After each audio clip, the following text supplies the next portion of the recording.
Okay. Hey, good morning, good afternoon, everybody, depending on which part of this beautiful country that you're in. I'm Sheila Gunn Reid. You're watching our daily news and opinion show, Rebel Roundup.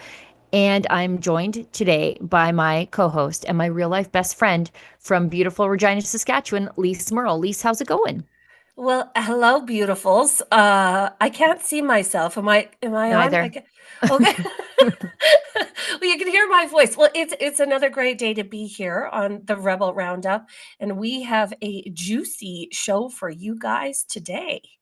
Yeah, I can't wait. There's so much to talk about. A big Alberta announcement yesterday with Danielle Smith fighting back against the industrial emissions cap. We'll talk about that. Carney's cabinet was sworn in this morning, so we'll also talk about that and how it's the same people as it's always been. The people who voted for Carney as change. When are you going to start realizing you should be mugged by reality at this point? But we'll talk about all of that. But we'll tell everybody how they can get involved and support the work that we do here at Rebel News out of the goodness of their heart instead of how the government makes it mandatory with the mainstream media that you neither consume nor like. So if you are watching us on Rumble, that's a wonderful free speech platform. If you want to support our work over there, they have a paid chat called a Rumble Rant. And if it's over the $5 US cutoff, you can, Lise, put that Oh, I'm down. sorry. If it's over the $5 US cutoff, you can we'll make it mandatory to read it on air. And we do our best to make time after the fact if it's under the US cutoff, because if you choose to support us, of course, we want to make the time. But that is, again, time permitting. Now, if you want to support us on YouTube, because we realize there are 1.7 million sets of your eyeballs over there. And, some of you just prefer YouTube despite its tendencies towards censorship. You can leave us a paid chat over there. It's called Super Chat. Same rules apply, but they also give you the opportunity to leave us a paid comment after the fact. So if you don't catch the live version of the show, and boy, can you ever tell the show is live today, you can you can leave a comment and we'll read it on air. So that's it. Let's get into Carney's new cabinet.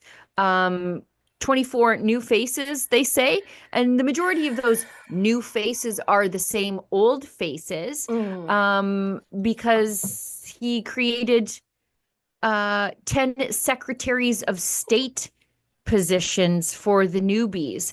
Do we have a clip of that we want to show? Is it necessary to show a clip of that?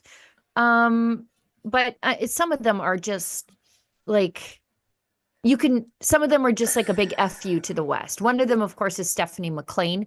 She was a cabinet minister under Rachel Notley. She didn't show up for work.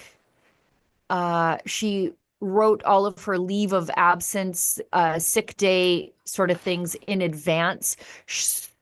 So she took home about $60,000 in salary that she probably shouldn't have been entitled to.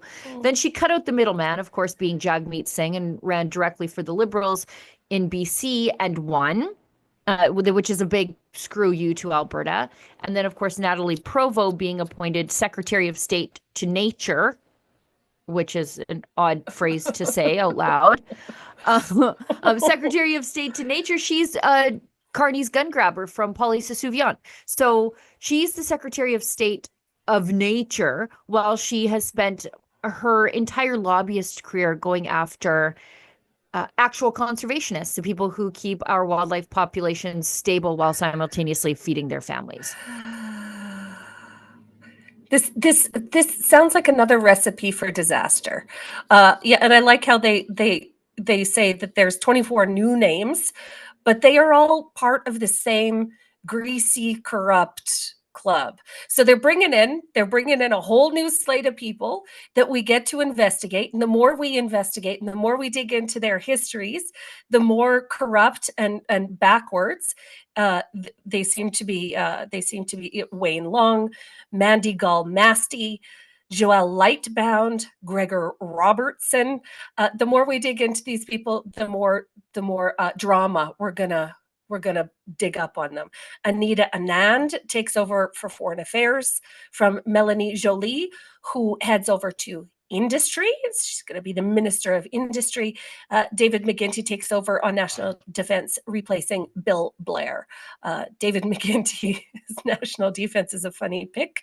And Chrystia Freeland, Dominic LeBlanc, and Francois Philippe Champagne are staying in their existing roles. Yeah. McGuinty once disputed the connection between 9/11 and Afghanistan. He was mad about Stephen Harper mentioning that. Gregor Robertson, the new housing minister, he owned a house. Yeah, this is great. This is amazing. Owned a house through a holding company, right, to avoid paying taxes, which is like so the country of Brookfield at this point. And our new environment minister, who her name is Natalie Dresbusin. She is as radical, if not worse, than Stephen Guilbeault. She just unreal. Again, if you are paying attention, Westerners, these are the Laurentian elites trying to shove you out the door. If this was an olive branch to Westerners, to the industries that employ us, this ain't it. This is just more of the same, but a little bit worse, actually, because she doesn't even pretend to be for pipelines. You know, she's anti-pipeline. She's a champion for the anti-pipeline legislation, Bill C-69. This is like a absolute huge screw you to Western Canadians. She's been working alongside Stephen Guilbeault as part of Environment and Climate Change Canada and Heritage Canada, which we all know to be a well, I guess it's an aggregator for radical environmental and social causes. So this is our new environment minister. And if it was possible, well, you know, Stephen Guilbeault does need an exceeding amount of time off, Sheila, to travel the world on exotic multi-million-dollar vacations so he can attend climate conferences all over the place.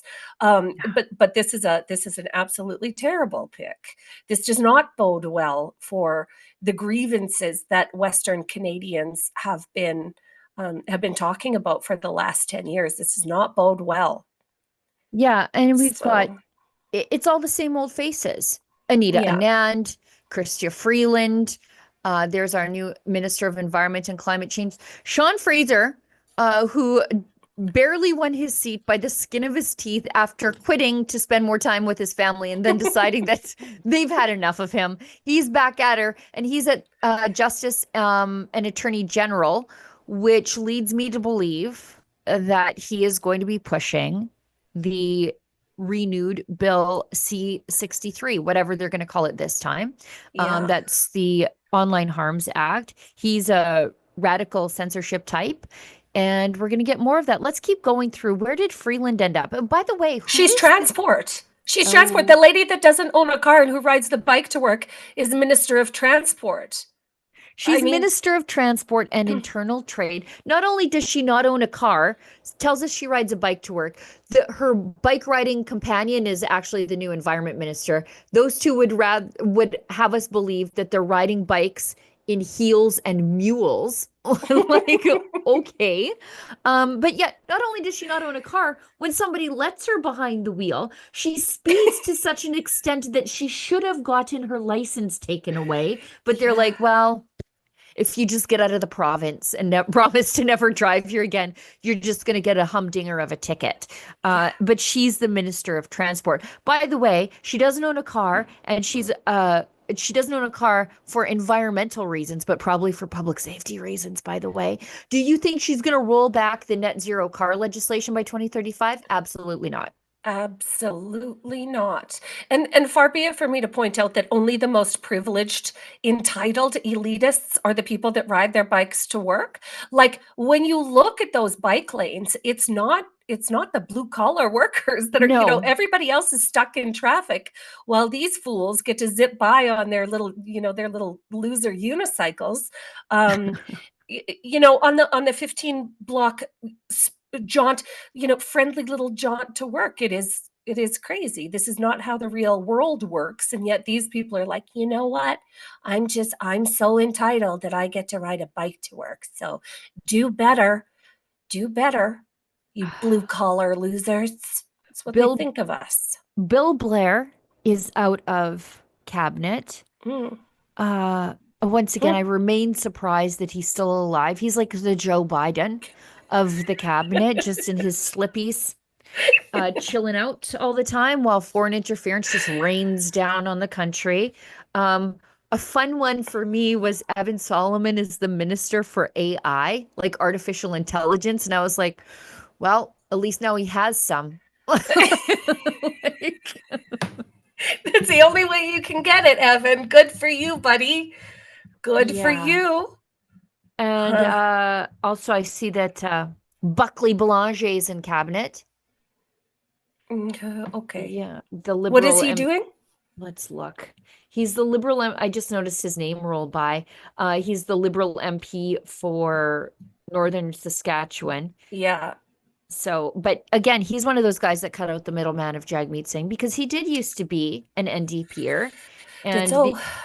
these people believe in nothing, and so they just go which way the power shifts. Buckley Boulanger is the Secretary of State for Rural Development. Ooh. Okay, well, this could be dangerous for Saskatchewan for several different reasons, not the least of which all of our uranium is located in extraordinarily remote rural areas in Saskatchewan. And so this sort of begs a question for the people of Saskatchewan. Do we want the Liberal government of Canada coming in and robbing us of our natural resources in the Right. name of rural development? Do we want that, Saskatchewan? I think the answer is no. We also No. have Eleanor Oljevsky. I'm not sure how I say it, but she is the Liberal MP in Edmonton Centre. That's Randy Boissonneau's old riding, the Randy's old riding. And she is now at Minister of Emergency Management. Isn't that funny? Randy was the minister in charge of Jasper Rebuild. And community resilience, whatever that means. She's also the minister responsible for Prairies Economic Development Canada. Do you think She's not from here? Do you think old Eleanor is actually going to do anything about the canola tariffs? I wonder if she's even heard about the canola tariffs. I bet she doesn't even know. Yeah. Yep. Rachie Valdez, this ministry continues on for some reason. Rachie Valdez, the Minister of Women and Gender Equality and Secretary of State for Small Business and Tourism. Again, I don't know why that ministry exists because these are people who are unclear about what a woman really even is. Yeah. Yeah. When you add the word gender in, it sort of erases the word woman, no Right. matter no matter where you say those two words together. When you add gender in, it erases women. And so it's real nice that she's going to try and juggle that. Yeah, Yeah, I don't even know. I don't even think that ministry should actually exist. Like my it should women's not. issues are taxes, inflation, housing, immigration, energy. It should not. Like those are my women's issues. But here we are. Chrystia Freeland, Minister of Trade and Transport. Stephen Guilbeault is Minister of Canadian Identity, Culture, and Minister for Official Languages.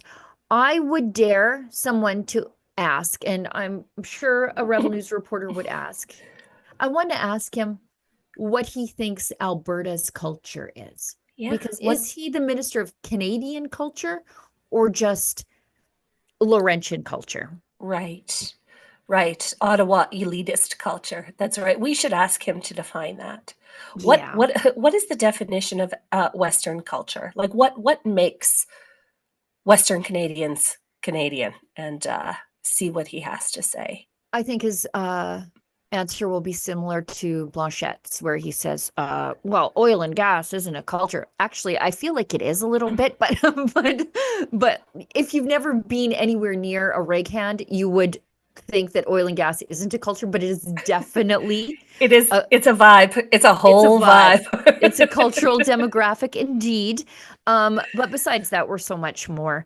Let's skip ahead. And we will continue to dig. I will continue to dig through the Mhm. social media statements of all of our new cabinet ministers and show you some of their greatest hits in the days to come. Mhm. Um, Now, we've got a Natalie Provost from Poilievre, a lobbyist gun grabber who quit Trudeau's gun grabbing panel because it wasn't moving fast enough. Now she's in Carney's cabinet. What do you think that means for firearms owners now? Well, the gun grabbers already know. They're already making their demands. Mm. Natalie Provost's old organization, Poilievre, urges Prime Minister Carney to ensure timely delivery on firearms commitments. And those timely deliveries are taking from us at least 2,500 varieties of what the government has determined to be assault style firearms, which include a 410 bird gun and I believe a coffee brand at one point. So these are the real brightest people in the room making these decisions. Mhm. While gangs and drug traffickers and human traffickers and super labs proliferate across the country, these people are going to spend billions or try to spend billions to buy back guns that were never theirs from people who haven't committed any crimes. Well, from people who are unwilling to sell them. Here's the Yeah, thing, there's no lineup of legal gun owners who are saying, please, federal government, please intervene on take my them. own behalf. Take them, just take them all. And that's what makes the difference between, they call them a gun buyback. But for people who aren't offering up their own property, well, this is nothing more than a gun grab. Thank God that in Saskatchewan we have our own firearms commissioner, I guess. And Officer, the we CFO, we've got one too. yeah, in Alberta and Saskatchewan. So there's a little bit of a safety zone between legal gun owners in Saskatchewan and Alberta, but for across the rest of the country, have fun just giving up your personal property to the government for pennies on the dollar. Right. While they spend billions of dollars administering this on a federal level, we know the federal government, whenever they undertake one of these initiatives, it never comes cheap, never ever. This is going to cost us billions of dollars with very, very little in the way of results. I suspect zero in the way of results. And Hmm. it's going to balloon in costs as if Yeah. it'll ever, well, I don't know. I wouldn't put it past these liberals, but it might not be my problem if Alberta keeps going the way it is. The they don't even know how many of these firearms are still in the country, or if they're in the country, how many of them there are. They Hmm. cannot get a proper count on an SKS because they plan to move them from unregistered to restrict or prohibit it. Sorry. So if they were never registered, How do you even know? how do you even guess? How do you You even have guess? you You have have no no clue. inventory of you have no active or reliable or accurate inventory.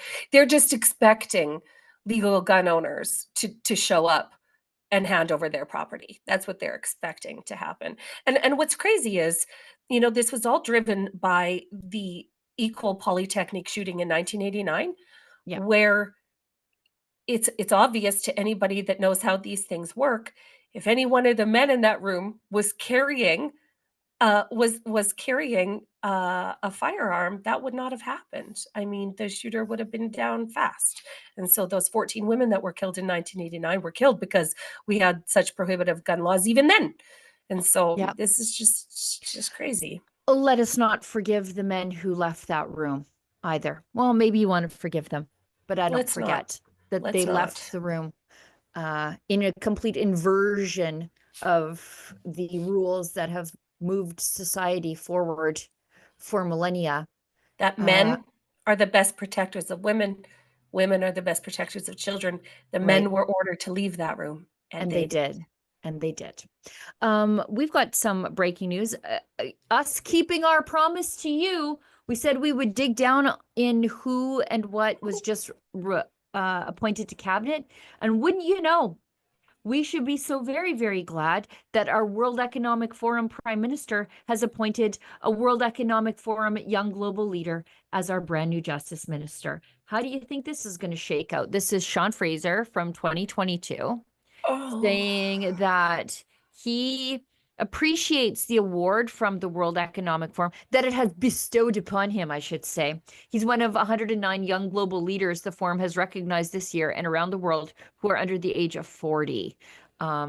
Anyway, congratulations, Canada. What did we do? Oh, hey, don't blame us. What did we do? What did the rest of you do? Am I frozen? I could be. I hear you. Okay, well, that's okay. I see you. Yeah. Okay, all righty. Let's keep going. We've got, geez, I am frozen.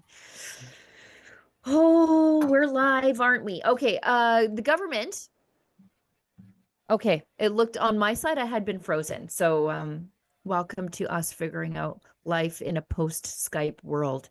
The government shopped, as our friends at Black Lux writes, gas cap slogans. They were workshopping, how do we get people to agree to something that is going to make life more expensive for everybody? And so this is what Black Lux writes. In pre-election focus groups, they shopped various slogans to persuade Canadians to support a cap on oil and gas emissions, according to in-house research by the Privy Council. They said participants were presented with a series of statements outlining various reasons behind the federal government's decision to cap and reduce emissions produced by the oil and gas sector. Focus group slogans included, no sector of the economy should be allowed unlimited pollution. That one was rated popular.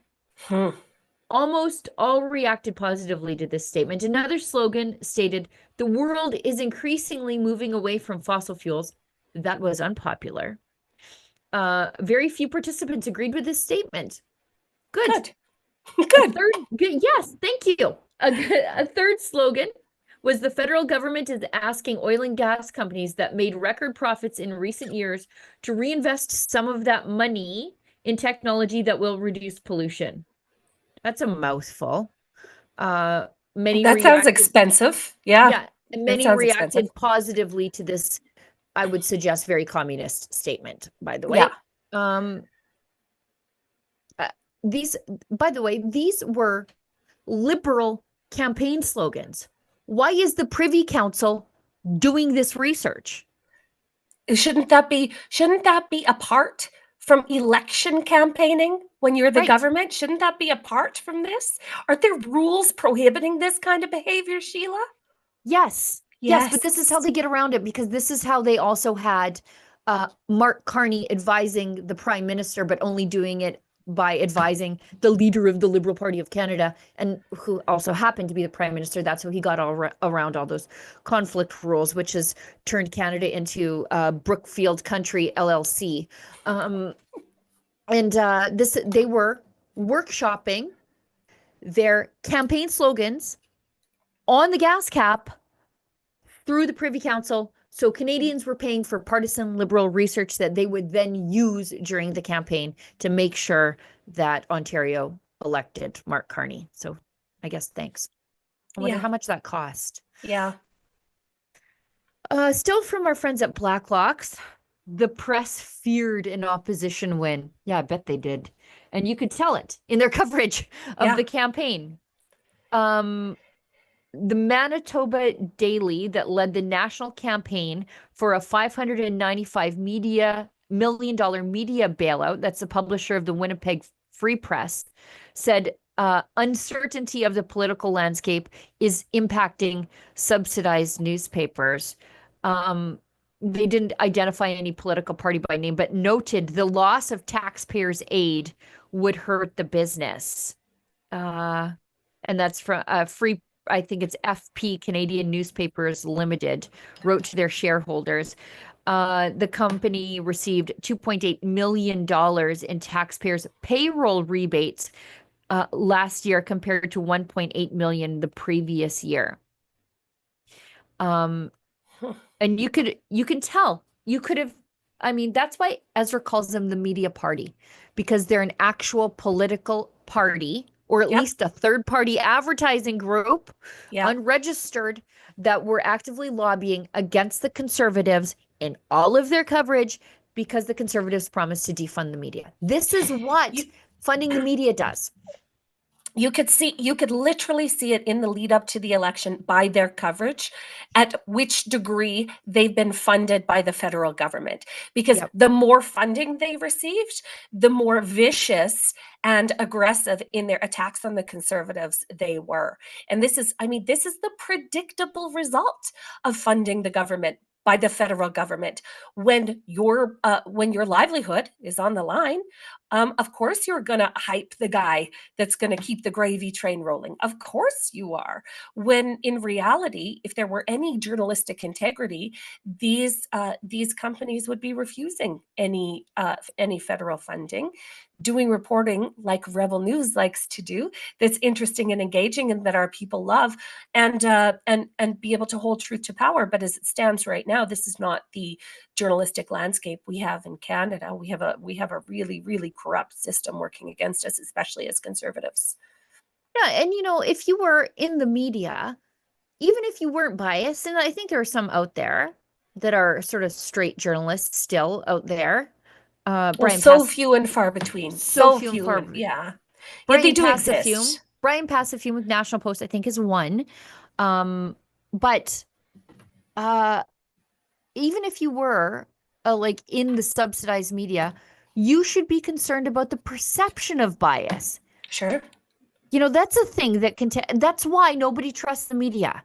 You give them more money, the trust goes down. You give them even more money, the trust goes down, because even if they aren't biased, nobody trusts you. That's right. And it's not like they disclose that they're receiving funding. As a matter of fact, they will jump all over the place to try and say that they are, that they're thoroughly independent, that they earn their money the good old-fashioned way, when in fact every single one of their published pieces should come with a caveat right at the top saying, Sponsored. this publication has received funding from the federal government. That should be part of it, but it's not. Yeah. Makes it really hard, especially for older Canadians, to be Yeah. able to see through some of this. That's right. And that's really who is still reading newspapers. Mm-hmm. I mean, I think everybody consumes their news online. And that, of course, is why the Liberals picked a fight with Meta. And that is how older people get their news. That's how they, like journalists are on X. Mm-hmm. Younger people are on TikTok and other platforms. And older people were on Facebook. Yep. And that's how they shared their news, reacted to the news, discussed the news in the comments section. Yep. And the Liberals, by trying to shake down Meta, they made sure that couldn't happen. So there's a whole generation of people who used to see a diverse viewpoint and different arguments happening in real time in the comment section. They don't see that anymore. No. They just get it from the subsidized media now, no, by physically going there. Yeah, and their access to actual media is limited by mandatory carriage on Canadian television. Right. Canadian radio and television. So they have been indoctrinated by our left-leaning government to only exist within the approved narrative of the corrupt mainstream media. Like it is, I think that that's going to be a real issue moving forward in the conversations that we're having in Alberta and Saskatchewan, which is why it's so important that the events and the sort of public education pieces that Rebel News and other independent media is doing is so important right now. We have to break through their firewall. That's what they built, is a firewall between the people and the truth. And we are the ones that have to bust through it. But it's our, again, it's always our privilege to do that for you guys. So You know what? Speaking of a firewall between us and the feds, Daniel Smith made a big announcement yesterday with regard to the industrial carbon tax. But let's hit an ad break and then we'll come back and talk about Western separation. I don't think we talked yesterday. Correct me if I'm wrong. Yesterday was a bit of a blur. Um, I don't think we talked about the APP, the Alberta Prosperity Project's proposed, oh, there's a lot of P's there, proposed referendum question, because they've sort of thought about that, and it leaves it open for Albertans then at the other side of it to decide which way we go. So let's hit an ad break and then we'll come back and discuss those things. Okay. Let's face it, Canada's economy isn't heading in the right direction. Inflation's eating away your savings, and government debt is out of control. No politician is going to fix that overnight. With Guildhall Wealth, you can hold real physical gold and silver inside your RRSP. It's a time-tested way to protect your retirement and take back control of your wealth. Call 1-877-8-SILVER or visit guildhallwealth.com/rebel to request your free investor kit. And hey, make sure to mention Rebel News. What if governments are trying to reinvent the wheel when the greatest teacher of all times has already laid out the perfect blueprint for a constitution for a kingdom of love, faith, and freedom? Introducing the Kingdom of Heaven Freedom Passport. This special edition Freedom Passport captures the foundational truths of love, ethics, and freedom for all. It's a powerful reminder of Jesus' call to love one another and to be part of something bigger that you can carry with you every day. Join the movement, share the truth, and spread the love with your family and friends. Get your Kingdom of Heaven Freedom Passport at freedompassport.ca. And right now, all orders in North America come with free shipping and a free downloadable song with every purchase. Why should you join Canada's National Firearms Association? We currently have one of the most aggressively anti-firearm governments in our nation's history, promoting fear and placing blame like never before. Our rights, freedoms, culture, and heritage, it's all on the line. But we are fighting back, and there is strength in numbers. We work within the law to change the law, to defend competitors, hunters, collectors, and other law-abiding firearms owners. We can get through this. We've done it before, and we'll do it again, if you are with us. Canada's National Firearms Association. Freedom, safety, responsibility.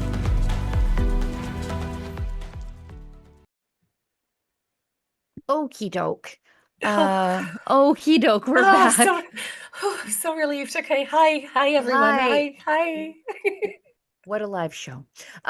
We've got, from yesterday, this broke as we were on the stream yesterday, so we didn't get a chance to talk about it. Premier Daniel Smith here in Alberta, our United Conservative Party leader, announced that she will be freezing the province's industrial carbon tax at $95 per ton to protect Alberta's jobs and its energy sector. I applaud this, but I have got some comments that I will save till after because, anyways, let's just hear from her. Okay. And then I'll say my piece afterwards. Yeah, then you pop off. Okay. Yeah. The current tariffs being imposed by the United States are increasing costs, disrupting supply chains and creating uncertainty for industry, making it challenging to operate efficiently and stay globally competitive.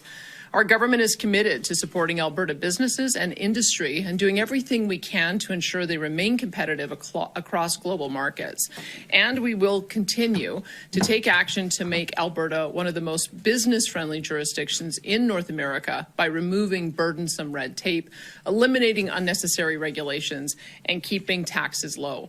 Our industry, from energy to agriculture, not only empower our economy, but the wealth that they generate allows us to provide Albertans with the essential services they rely on, from healthcare to education. That's why it's so important that we listen to industry concerns and help develop a business environment where they can thrive. And what we have heard from industry is that any further increases to the industrial carbon tax past $100 per ton would be detrimental to their businesses and would diminish their competitiveness in the market. That's why today we're announcing that effective immediately, Alberta is freezing the industrial carbon tax under Alberta's Technology and Innovation Emissions Reduction System, or TIER, at $95 per ton of emissions. This price was set to increase to $110 per ton next year and continue increasing to $170 per ton by 2030. Now, let me be clear, Alberta remains committed to reducing emissions through the development and implementation of new technologies, not unrealistically high taxes, while responsibly powering the world for decades to come. Alberta's industrial carbon tax system, TIER, has been in place since 2007. Our approach has reduced emissions in intensity by over 22% and reduced overall emissions by an estimated 7.2%, while production increased by 90%. We have a reasonable system in place that's working, but any additional increases past $100 per ton will wipe out any of the benefits we've seen. That means fewer jobs for Albertans, less revenue to invest in our public services, and decreased innovation across our industries. But instead of supporting our industry, Ottawa wants to increase their industrial carbon tax to $170 per ton by 2030. Now, if industry told us that any increase past $100 per ton would be harmful, you can imagine what a $170 ton industrial carbon tax would do to our industry. That would be devastating to Alberta's economy. This is yet another example of Ottawa overstepping into our provincial jurisdiction with reckless policies that damage our industry. This is on top of the anti-industry and anti-development policies passed by Liberal and NDP politicians in Ottawa to cap production, landlock Alberta's resources, destroy our reliable and affordable electricity grid, and ultimately to put Albertans out of work and ruin our economy. With the change in government south of the border, it is essential that we have a reasonable carbon pricing system, not one that will price our industries out of global markets. By freezing Alberta's industrial carbon price, we are acting in the best interest of all Albertans. We are providing certainty, stability, and economic relief to the businesses that contribute so much to all of Canada. And we are supporting the energy producers whose expertise and innovation are quite literally shaping the world's energy future. But this freeze doesn't just benefit our energy industry. It's also agriculture, forestry, petrochemicals, and other industries that make the products the world needs, that contribute so much to our economy and create jobs that enable hardworking Albertans to provide for their families.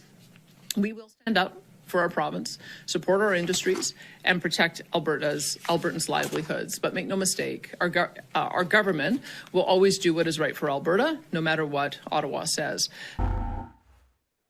Okay, hear me out. Mhm. How about zero? Yeah. Like, I see that and I'm like, okay, you cannot be upset that Carney is going to add an industrial carbon tax and then say, because that adds to the cost of everything to the consumer, and still have your own that's just capped at 95%. Your $95, sorry. Your $95 also gets passed on to the consumer. It's not like a magic thing that when the Liberals impose a tax, it gets passed to the consumer. But when the Conservatives impose a tax, it doesn't get passed to the consumer. All good news from her. I'm happy she's fighting back. I'm happy that she's fighting back against Carney's attacks on industry that will make industry uncompetitive. But hear me out. How about zero? No, exactly this. What she said, we need a reasonable carbon pricing system. No, what we're hearing from the not. people of Alberta and Saskatchewan is the only reasonable carbon pricing system that there is to be had is no carbon pricing system. Zero, zilch, nothing. We are done participating in this grand charade that says, we are going, the more you pay, the better the weather will be, the better we can be fixing the weather, guys. No, we are en masse bowing out of this crazy, this crazy wealth redistribution scheme where they take money out of our pocket, where they say they're gonna save the planet, and nothing ever happens. We are ready to say goodbye to sustainability initiatives, to green initiatives, to net zero initiatives, and to carbon pricing initiatives. All of it must go. I'm going to start my sentence that I love saying, Sheila. It's my favorite sentence to start. In the new country, okay, in the new country, we will not be participating in these crazy schemes. We absolutely will not. We have yet to see a benefit after 8 years of playing these games, being forced to play these games by the federal government, and we're just not going to do it. They are anti-prosperity and anti-industry and anti-growth for Western Canada. Why would we keep participating in them? It's crazy. And her own statement about how we've had this lower version of the things that the Liberals are trying to do. We've had a lower version of our own here in Alberta, and we were able to achieve efficiency, up production. Okay, great. But imagine if that wasn't there at all. Oh, imagine how productive we could be. It would be, I mean, we would be absolutely unstoppable without, well, here's just the thing. In order for Saskatchewan and Alberta to cash federal checks, so cash checks written by the federal government, nothing the federal government ever gives us is for free. Okay. The Americans know this so much better than the Canadians, but nothing the federal government ever gives us for free. And when we're looking at health, whether it be healthcare transfers or infrastructure transfers or whatever, we're also signing an agreement to sign on to these crazy initiatives that they have. So whether it be carbon capture, whether it be carbon credits, whether it be like there are a million different ways for them to split these hairs and make us abide by this. In the new country, okay, we won't have to agree to their crazy green initiatives to get our own tax dollars back, because we won't be putting our money in their pot anymore. Now, will we? Well, and I'm glad you brought that up, because that is exactly something that one of the speakers at our Edmonton Town Hall tell us mentioned last night. So for those of you who don't know, and I don't know how you couldn't, we held a town hall last night on the issue of separation. We brought in speakers. We had Peter McCaffrey from the Alberta Institute. We had Corey Morgan, who wrote the Separatist Handbook. We had Ezra, who has sort of lived through a couple of iterations of separatism, and I was the MC. I tried to keep my opinions to myself, in fact. And that was one of the things that Peter McCaffrey brought up. And to be clear, these are town halls, and we're hosting another one in Calgary, which is sold out. I'm sorry, tomorrow night, but stay tuned at donegettingscrewed.com, because we are announcing more dates, more cities, and we're not just staying in Alberta. So just keep checking back. And I should say that this is a town hall on the issue of separation. It's not a pro-separation town hall. It's a town hall where we can discuss these things without being told to shut up by a bunch of Laurentian elites, because it's our future. But Peter McCaffrey brought up that these transfers are how the federal government gets involved in provincial jurisdiction. Yes. They put strings attached on the funding that should be given to us and then managed completely within the province. Yes. Like healthcare. Healthcare is a provincial jurisdiction, but we get given money, which is our own money, in health transfers back to us. And then they say, you actually can't innovate your healthcare system. You can't have private delivery with public funding. They tell us all these things, and this is how they continue to control us and overstep into who and what we are. Yes, exactly that. Exactly that. The federal government gives nothing to the provinces without strings attached. And the more Canadians understand this, it's really a form of abuse, and coercion is what at its very, very basic level, it is a form of coercion. If you want the money back that you've already put into the federal government pot, well, then you have to do our bidding. The sooner that this ends for especially Western Canadians, the better it will be. And I'm so happy that you brought up the town hall, Sheila, because I think that increasingly there is a sense of both. It's a really interesting dynamic what's happening in Western Canada right now. There is a sense of hope, and there is an equal sense of desperation, where we are done getting screwed, and that's actually what our events are called. Yeah, done getting screwed. There is one in Calgary. When, Sheila? It is tomorrow. Tomorrow night. This is the crowd from Edmonton last night. It was a packed house, And we're pleased to Incredible. announce just today, we finalized the details for a June 2nd emergency town hall in Regina. Go to donegetingscrewed.com. So RSVP right now because Saskies, yes. we're limited by the capacity of the venue. So we don't want to Yes. break any fire codes. We Yeah. want to make sure that we're playing by the rules. So please go to donegetingscrewed.com and RSVP if you're in the Saskatchewan area. Yes, my dear Saskies, like, do listen to your friend Lisi right now, okay? June 2nd in Regina, we're going to gather at the Turvey Center, and we are going to have conversations about separation. We're going to hear your questions. We're going to get your feedback. We are going to start the ball rolling on this because as we know in Saskatchewan, we're a little bit behind Alberta. Alberta's been well, Alberta is doing what Alberta does, and they're fast out the gate and very, very noisy. But we hear you, we see your emails, we are getting your feedback, and we are listening to you. So do go to the website, get your tickets. What are the tickets, Sheila, just to keep the riffraff out? Yeah, I think they're $5. Yeah, Like, they're $5. affordable. It's not prohibitive at all. Yeah, It's really okay. not. So come on, come on, yeah. Southern, especially those of us in Southern Saskatchewan, Regina, on June 2nd. We will be so happy to see you guys. And can I tell you why these town halls are so important? It's because people are asking questions that there aren't quite yet answers to yet. And so the people who are thinking about separation and advancing these ideas, be it the Alberta Prosperity Project or the Alberta Republican Party or whoever, the people advancing these ideas, they need to know what your reservations are so that they can get you the answers. Like somebody asked last night about export of medical devices. How do we, because that was a field that he was in. And I could see people writing down, like, we need to figure this stuff out. So bring your questions, because even if they don't have answers, the people who are going to find the answers as part of a referendum education campaign, they need to know what the objections are. They need to know what the conversations you're having with your friends and neighbors about maybe why they're not for separation or what would be holding them back. Yeah. No, this is sort of a public education event, as a matter of fact. Yeah. And even if we don't have the answers right off the bat, we'll get them for you. Like when we understand that these are important questions, yet that people have, especially those of us in Saskatchewan that work in agriculture, that work in mining, that work in natural resource sector. These are we know all of you guys have questions, and we're going to do our best to get answers to them. So again, June 2nd in Regina, we will be so happy to see you.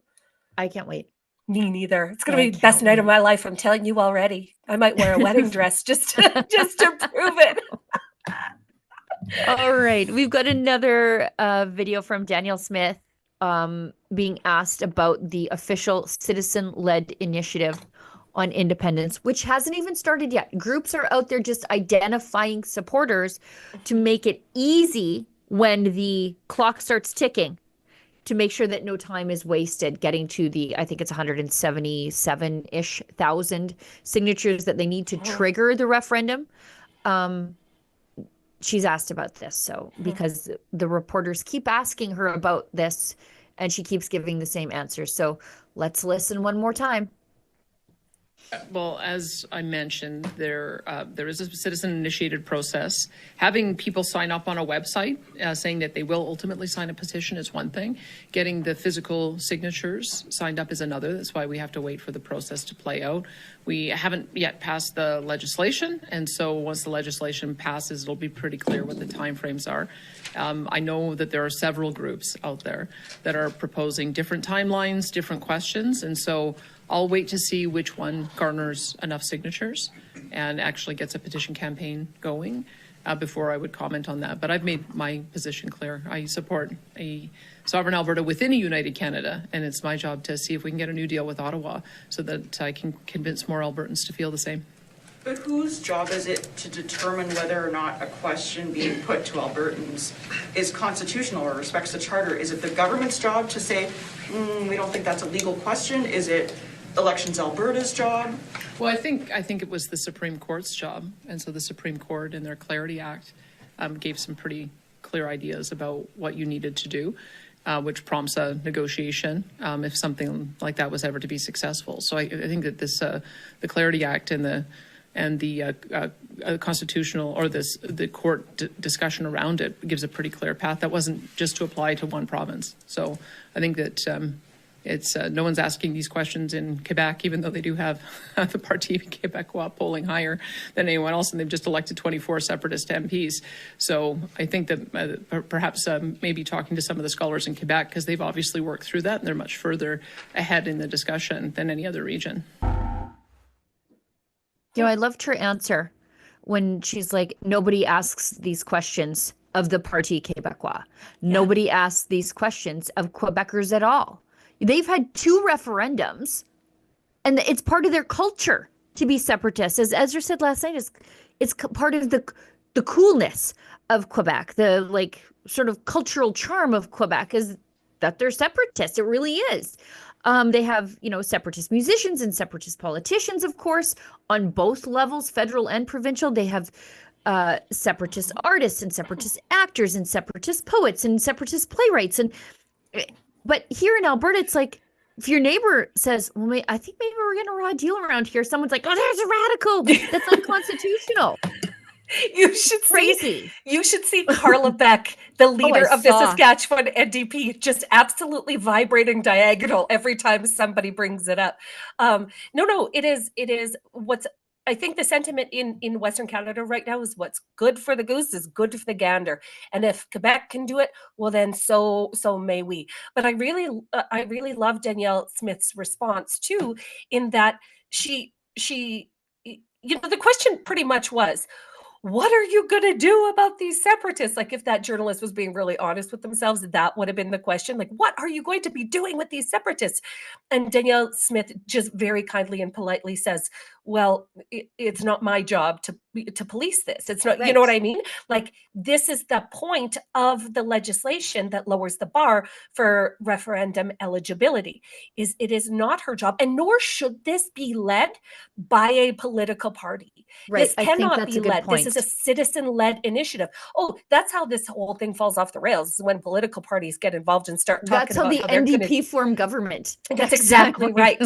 No, this is an absolute grassroots citizen-led initiative, both in Saskatchewan and Alberta, and we should be very, very wary about political parties getting their fingers too deep in the pudding.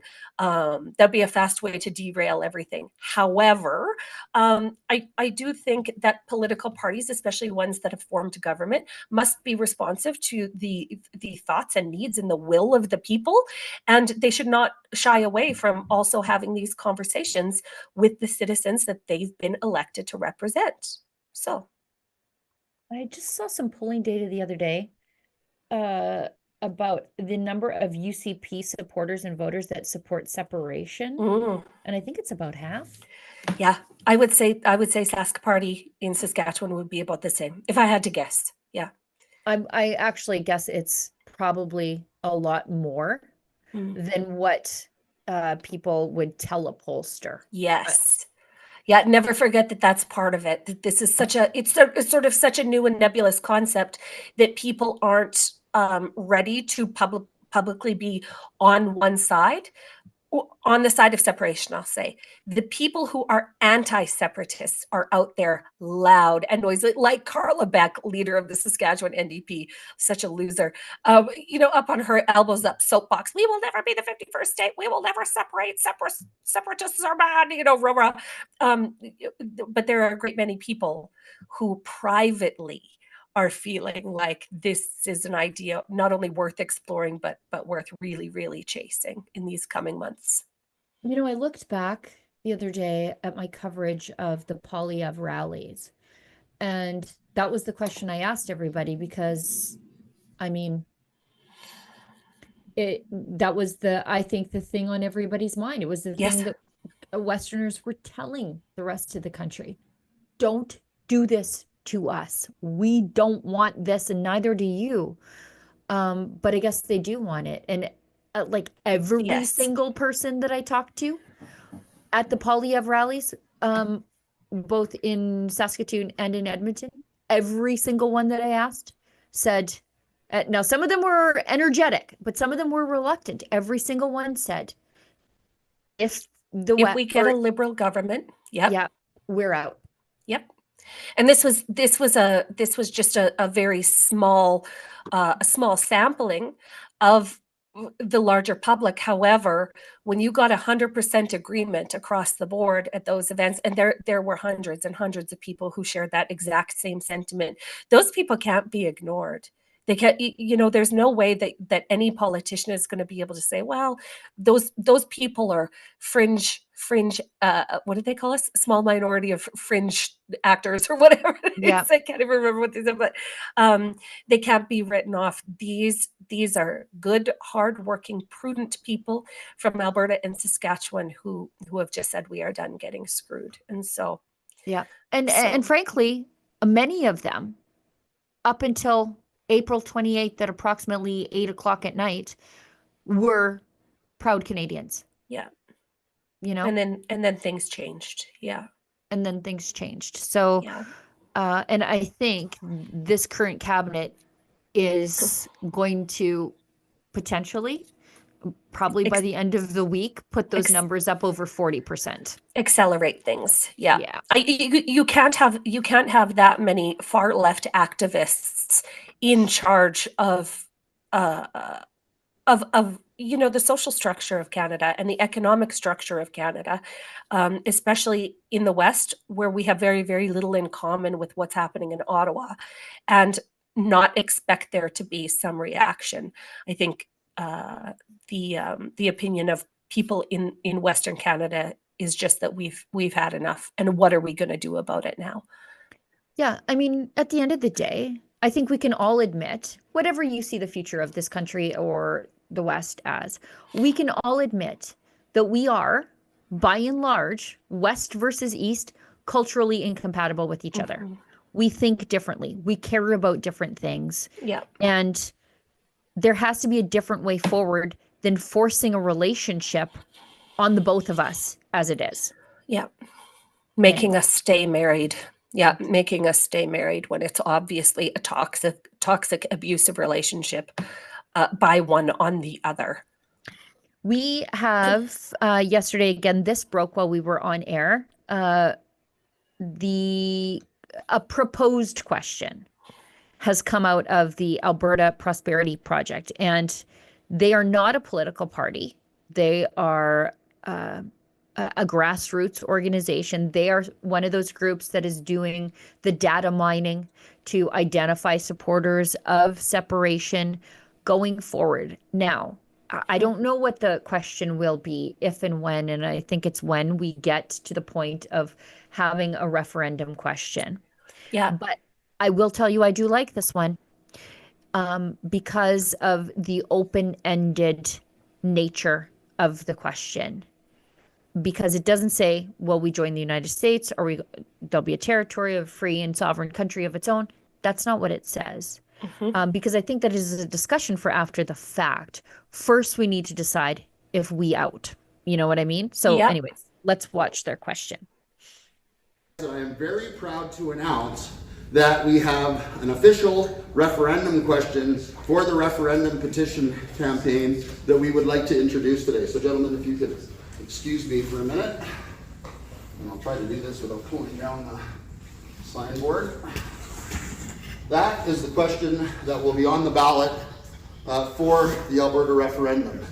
It states quite simply, do you agree that the province of Alberta shall become a sovereign country and cease to be a province of Canada, yes or no? Yes, the Clarity Act sets out very, very clearly that the question must be clear and concise and be a yes or no question. The end. And that question there is a very, very good one. Do you agree that Alberta shall become independent and cease to be a part of Canada? That's can't get much more yes or no than that. Yep. Jeffrey Rath. Yes, Jeffrey Rath, cowboy lawyer. And I can already see the fancy people, the smart set from Laurentia saying, okay, but what are you going to do about your portion of the debt? We paid it. Get out of here. Like it's paid for. Get lost. Yep. Give us our portion of the pension. Yep. We've given you people more than enough. Get stuffed. You don't want to have to pay us on the way out the door. And all of those things. Okay, so the Laurentian elites are going to come at us with 100,000 questions, because this is the way of the left. Okay, they split hairs. They will clarify. They will come in. Oh, I was just curious. Oh, well, what are you going to do about this? What are you going to do about that? Don't fall for it. All of the things that they're going to bring up in these next several months about whether it be treaties, whether it be natural resources, whether it be healthcare transfers, whether it be whatever, all of these things will be negotiated as part of the negotiations after the question is answered. Right now, what we have to do is answer the question and answer the questions leading up to a potential referendum. In how some of these things will work. But there will be nothing left on the table. Everything will be negotiated in or out. And one of my dear friends is a constitutional law genius. Like he is a certified constitutional genius. And I would say about 10 years ago, I asked him the question, what would have to go into the West separating? And he said, well, just a lot of negotiations. Like really, it's just sitting down at a table and deciding who gets what. And that's it. And it happens all the time, all over the world. Political borders are changed all of the time. So this would just be another example of this happening, but in Western Canada. And it's very, very exciting when you think about it. There are a great many people that feel that they would take the chaos and uncertainty of Western separation over the continued toxic abuse of the federal government. And it would be incredible to be able to negotiate away from that. So, and it's not like there aren't recent examples of this. Like in the last generation, Czechoslovakia is now the Czech and Slovak Republic, and they decided, by the way, we are culturally incompatible. We are square pegs trying to fit a round hole. Why are we doing this? Let's just start talking and break away, and you do your thing and you'll be happy, and we'll do our thing and we'll be happy. And it happened. And then there are the people who say, well, you can't be a landlocked oil and gas country. Dare I introduce you to our friends in Kazakhstan? Right. Like they're an oil rich country. They can get their oil to market, and it would really suck for British Columbia to not be able to use the railroads that go through Alberta. So don't even get me started about the transport, right? And these are that go through Alberta and Saskatchewan. If they wanted to get goods or rail or whatever, we would have to know that would have to be part of the negotiation after the question was asked. But Sheila, like you said, Eritrea and Ethiopia also separated. You had a coastal society, and then you had a inland rural society. Those two countries broke apart because they were just so different. There was just no way for those people to work together, and they've done it very, very successfully. I might add, we should not be afraid. We should not be afraid of this Western Canada. As a matter of fact, it all of these things will be coming up in our favor. So. I want to bring this one up because it is just so stupid that I must talk about it. I must do it because it's like everything is wrong. And I thought it was parody when I first looked at it because it was just so wrong. And then I was like, no, that's her real account. So Sherry DeNovo, she's a United Church pastor who was an NDP MPP in Ontario for, I don't know, the better part of 2 decades. A little over a decade. This is what Sherry says. Would someone please tell Alberta separatists that no, you will not be Canadian, therefore no transfer payments, no fossil fuel subsidies, and no Canadian passports? To which everybody responds, I accept these terms. Because, like, does she think that we're getting transfer payments? Like the value of the money that we're putting in? Does she actually? And she was in the Ontario government for a very long time, at least as a sitting MPP in the NDP benches. No fossil fuel subsidies, okay. It would be Perfect. lovely for us to not subsidize Ontario battery plants for EVs and no Canadian passports. I already want to see Ralph Klein on our passport. And in fact, I propose Ralph Bucks as Exactly as our that. currency. Like this lady, grade 10 civics. Yes, ma'am. I do hope that you take a class in grade 10 civics. The These, whole yes. point is that they don't want to be Canadian and they don't want to deal with these things anymore. No, but like this just shows the disconnect between Sherry DeNovo and Western Canadians. She is looking at all of those things like it would be some great loss for us. Right. Okay. We're like, and perfect. all of us are like, this sounds perfect. Thanks so much for laying it out in such a neat and tidy way. Yeah. Sherry, would you mind negotiating on behalf of Alberta? Like, honestly.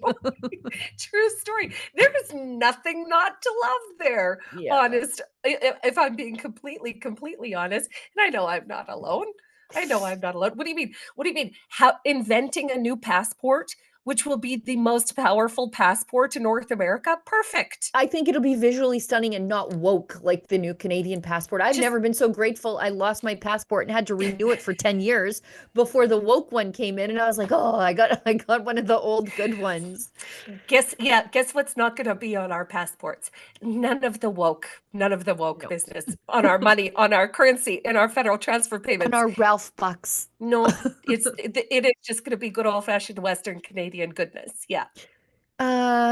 Let's skip ahead because I know we're running out of time. Let's go to you. Your ex-post about Regina Public Schools. These people have learned nothing. We are approaching swiftly Pride season, which means we all need to hunker down for the blinding of the rainbows. Everything is going to go Technicolor and obscene going forward, and they're already starting. Lise, tell us about this. Okay, well, last year, after a series of in-person and digital communications with our school, where I notified our principal over and over in no uncertain terms, P.S., this is the Regina Public School Board we're dealing with, the most woke and demented school board, maybe in all of the country, okay? We had in-person and digital communications with our school and with our school board saying, listen, we as a family do not support any pride symbolism or glorification as part of our children's public school education in Saskatchewan. There's good reason why for this. As you all might recall, parental rights were a big topic of conversation in Saskatchewan. We were amongst the first provinces in the nation to pass parental rights into law here, okay? Because thanks in part to some of these crazier left-leaning activists in our education systems. Last year, had a bunch of conversations with our principal saying, we don't want our kids participating in this. We don't want our kids witnessing this. Our kids are have a really, a unique claim that they've seen their own mother being physically assaulted by radical gender activists, not once, but twice. And we communicated to our school that it's more than upsetting to see this symbolism and these images being promoted as something good when our own children have seen that it is bad, that it is violent, that it is aggressive. And don't you know, Sheila Gunn Reid, just this morning on Edsby, which is the messaging platform that our school uses, they post this: crosswalk painting, May 16th in the PM. Not just words, but action. Help brighten the neighborhood.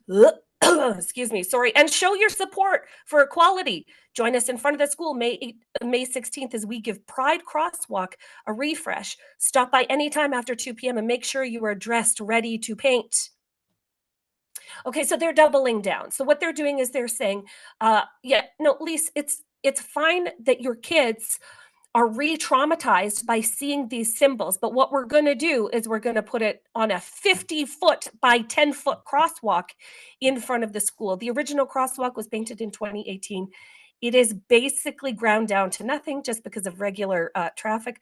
And this chronically chronically underfunded school division that is perpetually saying that they have no money to educate the children, and who, by the way, has some of the worst academic test scores in the nation. Saskatchewan kids rank second last in math and third last in literacy. Well, they can come up with all of the money for these pride crosswalks.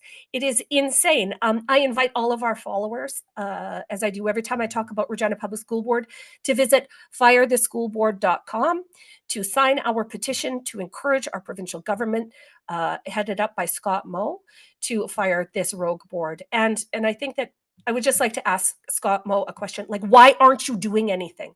Why do we have political activism like this happening in our schools? Why are our tax dollars going towards these initiatives that literally a tiny fraction of the population are demanding, when the vast majority of the population is saying, we are done with this. This has no business being in like delivered to our children in public education. It's political activism, plain and simple, and it has no business being in there. So again, please visit firetheschoolboard.com. Remind me to talk to you about filing for access to information on this. Oh, we're going to. Afterwards. Oh, yeah. Okay, good. Remind me. Without question, we are. Remind me. I want to know who's involved in the sidewalk painting. Yep. I want to know how much it costs for the sidewalk painting. I want to see the feedback from the parents about the sidewalk painting. It's I want coming. to know it all. But I'm sure your little kids are going to school on the 16th in their painting clothes. They're not going to go to school at all. Yeah. On the 16th, they're not going to go to school at all. We're going to take a mummy field trip to the Museum of Natural History in Saskatchewan, and we'll be doing our own education, as so many parents are forced to do in Canada right now. And I should tell everybody the sneaky garbage that after we file for access to information, the stuff that they pull, they slapped you with a $30,000 access fee. The last time you asked these indoctrinators for information on yourself and your own kids and their sex ed policy, they said, oh, madam, yes, we do have those records, but it's going to cost you half an average family's salary to get it. Yes, they did try that. But here's the crazy thing. Because they are lazy and not good at their jobs, like at all, and can't follow basic instruction, the Privacy Commissioner of Saskatchewan slapped them with a 73-page eviscerating report that said this to Regina Public Schools. Are you ready? Are you ready? This is what the Privacy Commissioner said to Regina Public Schools. Give her the documents. And guess what, guys? Guess how much money I actually had to pay for those documents? $0, because I was tenacious and I didn't let them get away with it. And because I fought them every step of the way, and because I didn't let them get away with it, I got thousands and thousands and thousands of documents for $0. I won. And right now I'm just busy going through all those documents, and I will be doing a whole bunch of reports for Rebel News, just revealing exactly the depravity of Regina Public Schools. And here's the crazy thing. Regina Public Schools is but one school division in Canada that is absolutely off the hook, but it is one of thousands. And what is happening here in rural Saskatchewan is absolutely happening in your communities as well. So let's expose them. If you have a story, please get in touch with us. If you have a suspicion, please get in touch with us at Rebel News on the education file. We'd be real happy to look into it.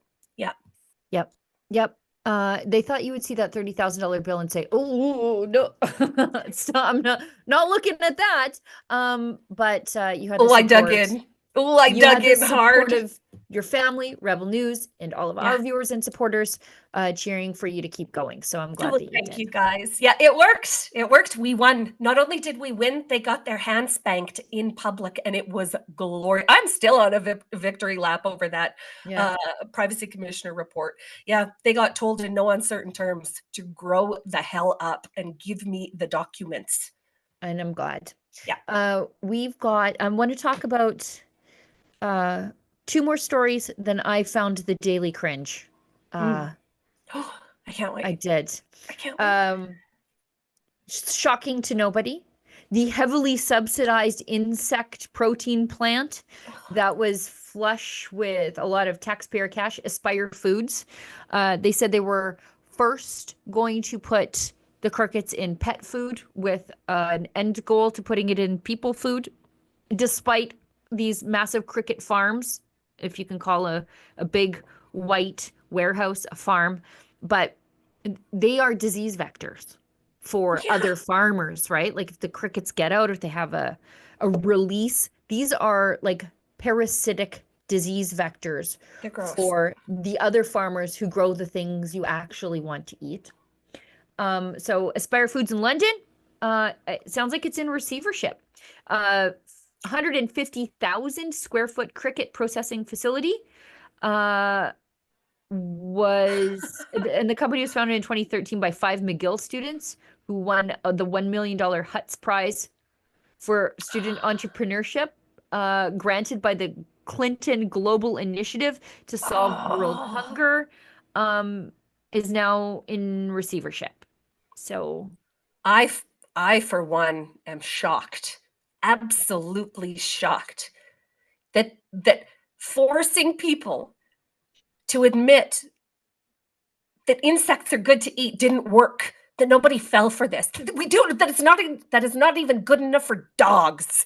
I am shocked. I'm equally shocked that this was a Clinton Foundation initiative. Yeah. Of course it is. Of course it is. Well, these people fly on private jets, to exotic locations, to climate conferences, to make $250,000 for a 30-minute speech. They're like, listen, the little people will love eating the insects. The crickets. They want the bugs. Give them the bugs. These guys got $9 million to build the plant, which was capable of housing a horrific 4 billion crickets. That's like a biblical plague's worth of crickets, by the way. Where's PETA? Where's PETA in all of this? How come they weren't outside saying this is a terrible thing to do to the insects? They're a living thing. How come PETA wasn't there? Where's Greta? Well, because they find themselves in the impossible position of mutually assured destruction again, because the reason we're supposed to eat the crickets is to keep the CO2 down, even though grazing cattle actually sequesters CO2. If you care about those things, I definitely don't. I do not care about the carbon footprint of my food, but I'm reliably informed that the people who eat their avocado and toast do. And I know we can't grow avocado here. Yes. But anyways, it was the big conspiracy theory when Poilievre said the Liberals are trying to shove crickets down our throats.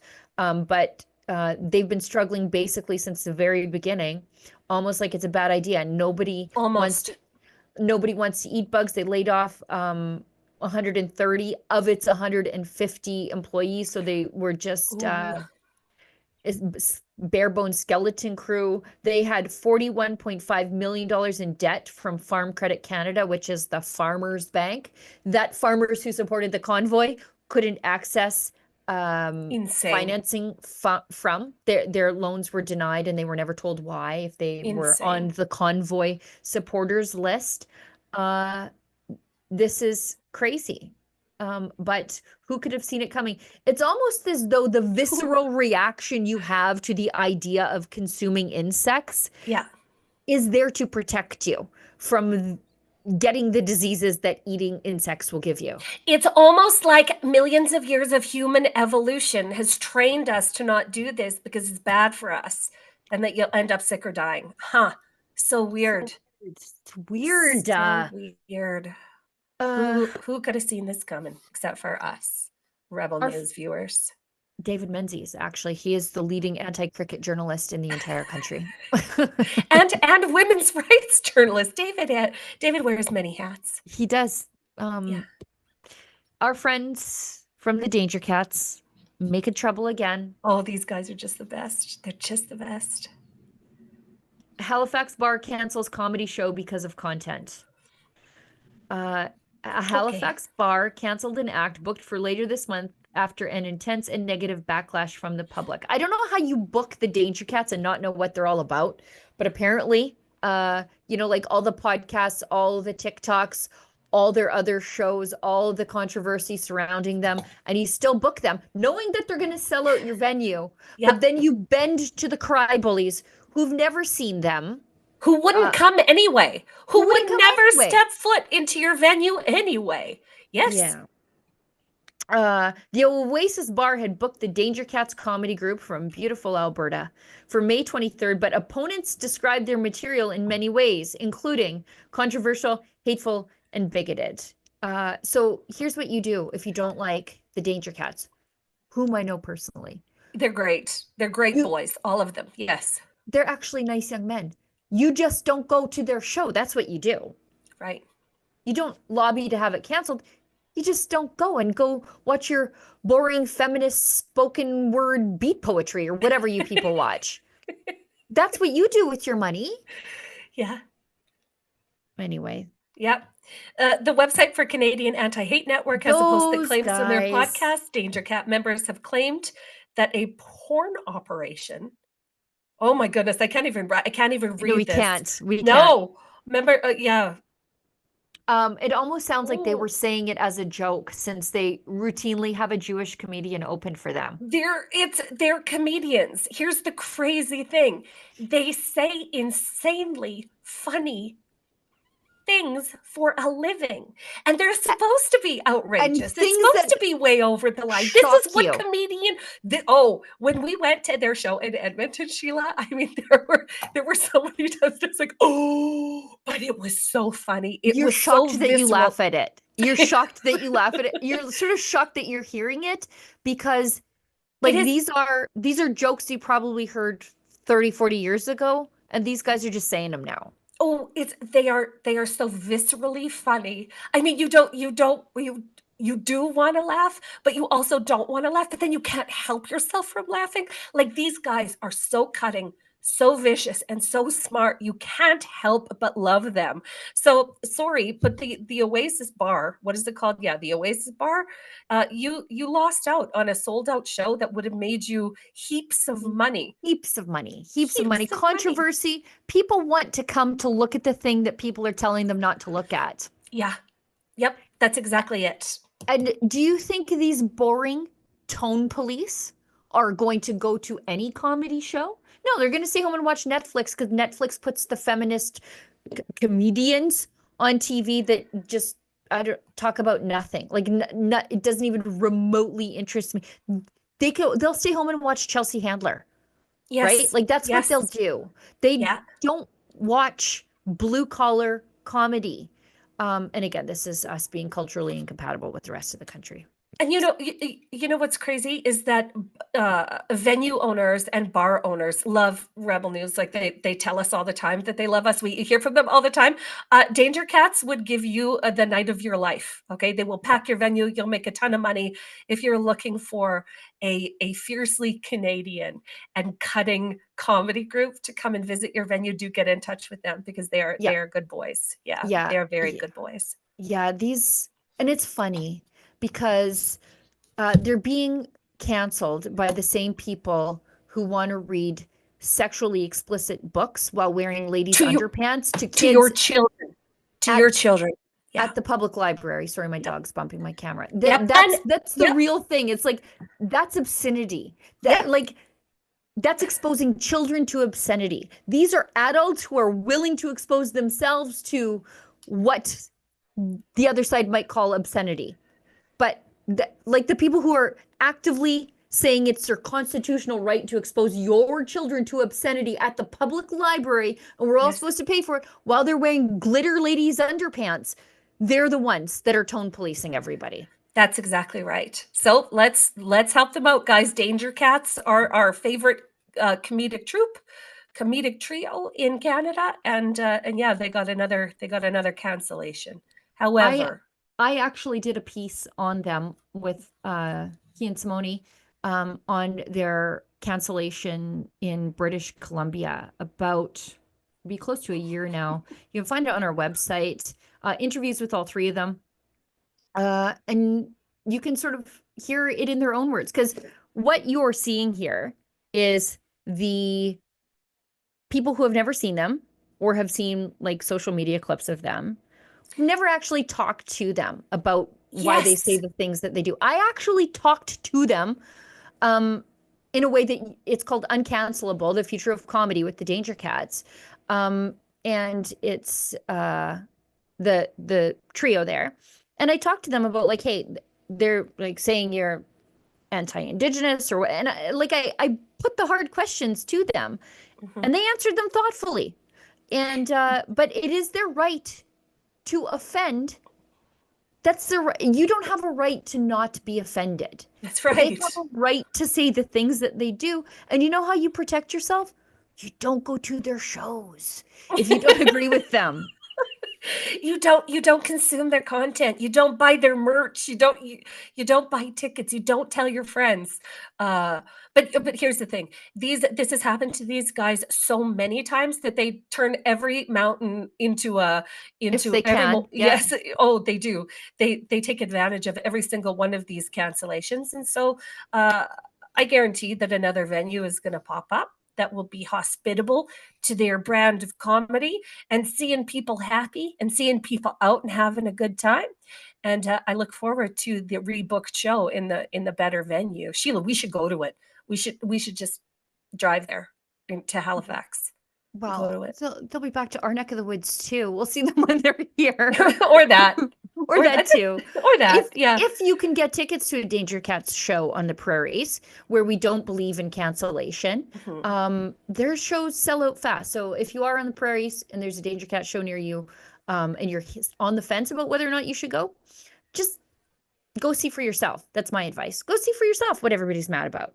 Yeah, nothing bad will happen. It's crazy. Nothing bad will happen. Yeah. Make up your own mind. That's all I'm saying. Yep. We've got one chat and then we'll do the daily cancellation. Nana Awake. She says, our biggest problem with separation is going to be the increased propaganda focused on boomers. Check. Yep. And our Aboriginal communities. Also check. Also, be wary of who are presenting themselves as voices of the Aboriginal communities. For example, Chief Alan Adam, who drunkenly fought all those RCMP officers in front of the casino in 2020 and then said it was racism when they tackled him because he was like putting his dukes up. And then it took 4 years of those officers' lives to be cleared of the allegation. And who also took foreign money, who's the bad Canadian now, to bash the oil and gas sector. And I've heard some other things along the way after they're not substantiated, but I've heard some other things about the crazy things he says and does in meetings. I'm not sure he's quite right. And so just be wary of who's being presented as the leaders of the stay movement, and do your own research again, or I'll do my best to do as much of my own research, because the mainstream media isn't gonna, like, in all the coverage of the mainstream media when Alan Adams threw the citizen-led initiative changes across the floor and said Daniel Smith isn't welcome in our territories anymore. Didn't they tell you he tried to fight the cops in front of the casino in Fort McMurray in a stupor? Did they tell you that? I did. They forgot. The mainstream media forgot about that. Oh, they forgot about that. Yeah.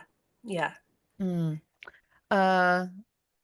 And there was an incredible Indigenous guy at the town hall last night who's like, we don't want to trade one tyrant for another. That was his big concern. He's like, we don't want to trade Ottawa's tyrant for a provincial one. That's a legit concern. That's a legit concern. Yep.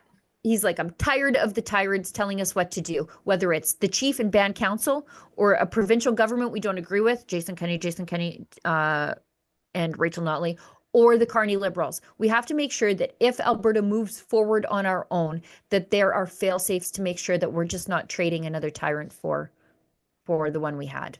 Not going to argue, brother. Not going to argue. And the crazy thing is, the relationship between First Nations people and non-First Nations people, this is the first opportunity since Confederation was invented for us to work truly together hand in hand as neighbors for the first time ever. Like, this is the one kick at the can we got.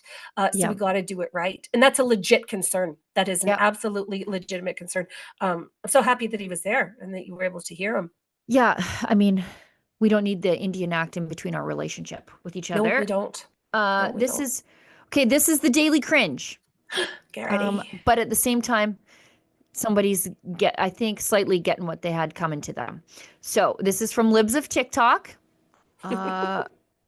the filters are really doing the heavy lifting here. That's the true hero of this story, the filters.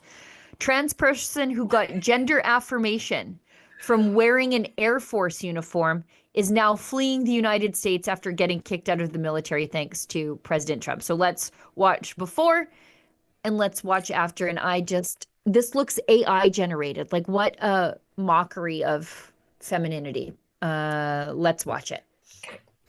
Hi everyone, I just want to give an update. Today's my first day in uniform and it feels very gender affirming. I am so happy to just be able to be myself while in uniform, and I just wanted to give y'all that update that trans people exist. We're in the military and having such a great time. So to all those who support me, thank you, and know that it means the world, and more to come. Hi. More to come, apparently. Happy to be myself while just filtered right into oblivion completely. But let's see. Fast forward. Trump's president. This is what this person really looks like, by the way, not the whatever that was before, that AI generated version of the person before. Let's see. I've tried to make this video so many times and I'm just stumbling because I don't know. So I'm just gonna spit it out. After I get put out the military, like, I need help moving like out of the country. There's nowhere on earth I want to go more than like to move to France. Like, that's all I want. And I have friends that are willing to help, but I'm so scared and I'm nervous and I'm like panicking because, you know, this is like a big move. It's big. So I am just going to ask if you have moved to the country, if you are able to help me find a job, if you are able to help me navigate. I just need help, and that's what I'm here to ask for. So if you have it, I've tried to make this. I'll let you go first. Is moving to France a bigger deal and a bigger change than changing your gender from man to a really bad approximation of a woman? And what did he think was going to happen? Did he think that the madness that was allowed to take root in our culture, in American culture, especially within the military, was going to continue? Did he think that gravy train was going to last forever? In the new country, in Canada, we also won't be doing this in our military, okay? We're going to be having a culture of warriors and not a culture of whatever this is, saying, it's a great day to be in the military. It just feels so affirmed and wonderful in my identity. There will be no identity in the military. That's the point. But like, as I watched this, I was like, this person is too mentally fragile to move to another Western world country. Too mentally fragile to be misgendered. Yeah. But fit for combat? Is that what they would have me believe? That's it? Like, when you have somebody who is too weak to consider moving locations. Yeah. Do you really want them in a firefight with your life in their hands? Yeah. Is this somebody that is going to be immediately deployable to a conflict overseas? Or is this somebody that's too precious? I mean, the bad guys would just yell, "Mister," and that would be that. Right. There would be tears. There would be tears and Kleenex and a TikTok video. Right. If you imagine what they did. A combat fatality. Oh, how did he die? Misgendering.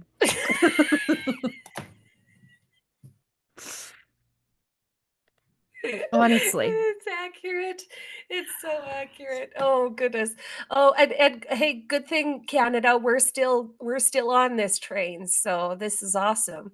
I mean, I'm just thankful that he didn't say he wanted to come here. I guess that's the lesson in it, is he doesn't want to come to Canada. So yay. Yeah, because he probably wants a job at some point. So, like, we don't have those here. No. Oh. I hope he doesn't qualify as an elementary school teacher, because you know that they'd hire him first. You know that he'd be at the front of the line. So 'Tis the season. Okay, we are an hour and a half into the show, over that. Although it feels like it flew by, I'm sure they need the studio for something else. We've had Olivia hostage to us for an hour and a half. We should let her go. Thank you, Lise, Olivia. yes, thank you, Olivia. Well, we worked out the kinks of the new setup of how we're talking to each other. Thank you, Lise, for joining me on the show. Oh, it's my pleasure, babe. Yep, I'll see you same place, same time tomorrow. Yes, we can't go long tomorrow because I got to get out of here and I got to go to Calgary because we have another town hall tomorrow night in Calgary. That's sold out one. But stay tuned for new cities at donegetingscrewed.com. You should be able to get your fun new Done Getting Screwed merch there too. T-shirts and stuff. It flew off the table last night at Edmonton. So, and it's looking good. I had my little hands in the development of it. Thanks to everybody who watched the show today. Thanks to those of you who pitch in either in super chats, Rumble rants, or paid chats after the fact. We couldn't do what we do without you. Those of you who share the show with people you think need to see another way of thinking about things, we appreciate you for that too. It's how we get around the intense internet censorship and the Carney's Canada, where you cannot really speak your mind without fear of cancellation, as our friends from the Danger Cats find out on a day-to-day basis. We'll see you back tomorrow, same time, same place, and as always, as David Menzies says, stay safe and stay sane. So whether you voted for this government or not, we are in your service, in the service of building a stronger, more united Canada. We will build and we will govern for all Canadians. Build big, build bold, build now. Do you agree with me? It is time to make Canada great again. And that is why we at Rebel News have teamed up with MCGA hats to introduce, well, the fashion sensation of 2025. Oh, and by the way, these beautiful hats, they are made in Canada. We don't rely on cheap imports coming over from China. So what are you waiting for, folks? Show your pride. This is the perfect thing for a patriot to wear, or maybe there's a patriot in your life that you would like to gift such a hat. Please go to mcgahats.ca. That's mcgahats.ca. Don't be shy about it. Wear this cap. Let everybody know you want to make Canada great again.